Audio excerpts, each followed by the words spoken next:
여러분, 정치는 사람이 하는 일이고 사람 사이엔 최소한의 도리라는 게 있습니다.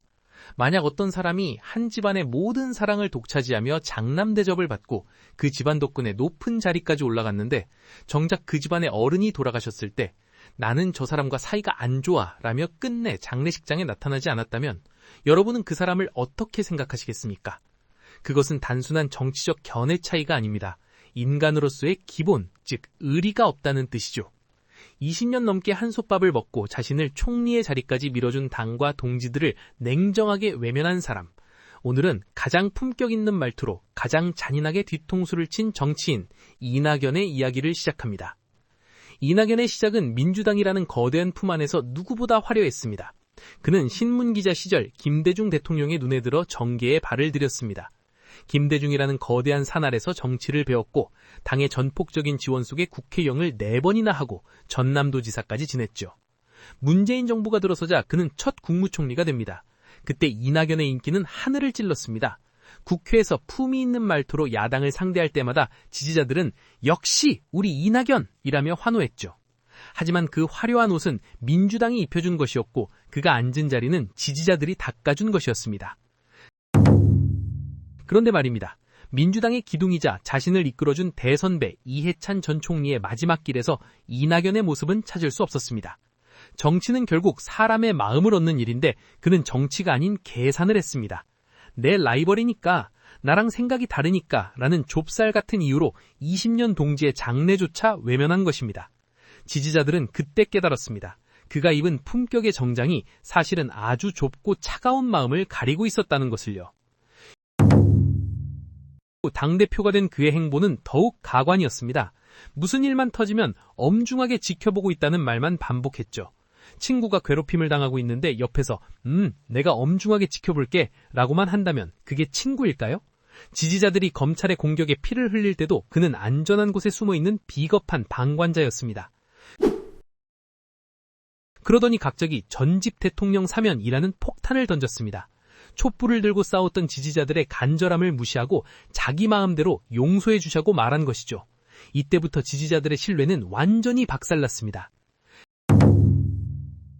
특히 지지자들의 가슴에 가장 큰 상처를 남긴 것은 그의 추악한 경선 불복 과정이었습니다.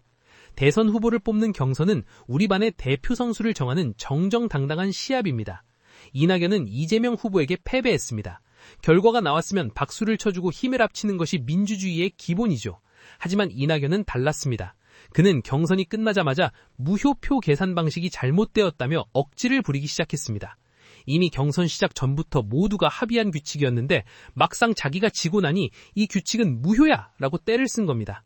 이는 마치 축구 경기에서 골을 실컷 먹고 패배한 선수가 경기가 끝나자마자 심판이 시계를 잘못 봤으니 이 경기는 무효다, 다시 하자며 경기장 바닥에 드러누워 울며 불며 소리를 지르는 꼴이었습니다. 그의 불복은 단순히 서류상의 이의제기가 아니었습니다. 그는 이재명 후보를 공격하기 위해 상대 진영보다 더 지독한 소문들을 퍼뜨리고 비난을 퍼부었습니다. 우리 팀 선수가 결승전에 나갔는데 같은 팀 동료가 쟤는 나쁜 애니까 응원하지 마세요 라고 소문내고 다닌 격이죠. 지지자들이 제발 원팀이 되어달라고 눈물로 호소했지만 그는 좁쌀 같은 자존심을 꺾지 않았습니다. 결국 형식적인 승복 선언을 하기 전까지 소중한 시간을 다 허비했고 지지자들을 분열시켰습니다. 민주당이 대선에서 간발의 차이로 패배했을 때 많은 지지자는 이낙연의 이 옹졸한 불복 정치가 결정적인 원인이었다고 믿고 있습니다.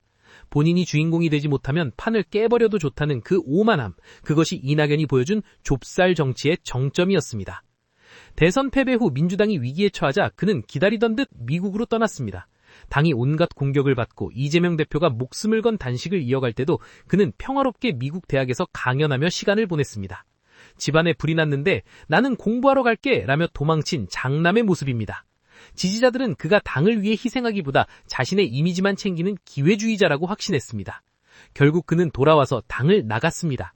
20년 동안 자기를 키워주고 총리까지 시켜준 당을 향해 가짜 민주당이라며 침을 뱉었습니다. 부모에게 우리 집이 싫다며 집을 나간 배은망덕한 자식의 모습이었죠. 하지만 배신의 끝은 여기가 아니었습니다. 2025년 5월 대한민국 정치사는 믿을 수 없는 장면을 목격합니다. 5월 27일 이낙연은 3일의 민주당 당사에서 기자회견을 열고 국민의힘 김문수 후보를 지지하겠다고 공식 선언했습니다. 민주당의 뿌리에서 자라난 사람이 민주당의 가치와 정반대에 서 있는 보수 후보의 손을 잡은 것입니다. 그는 독재국가가 출현하는 것을 막아야 한다는 핑계를 대며 김문수 후보와 공동정부를 구성하겠다고 말했습니다.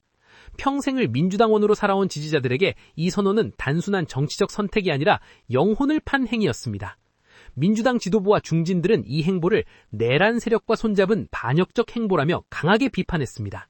어제의 동지가 오늘의 적이 되어 자신을 키워준 집안에 총구를 겨눈 꼴이니까요.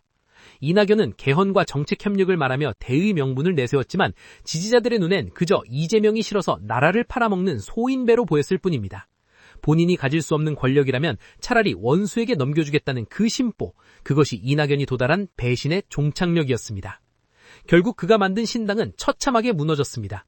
김문수 후보와의 결탁은 보수 지지자들에게도 진보 지지자들에게도 환영받지 못한 채 역사적 조롱거리로 남았습니다. 지지자 없는 정치가 얼마나 초라한지, 좁쌀 정치의 결말이 무엇인지 증명된 셈입니다. 그는 품격을 말했지만 대중은 오만을 보았고, 그는 정의를 말했지만 지지자들은 배신을 보았습니다.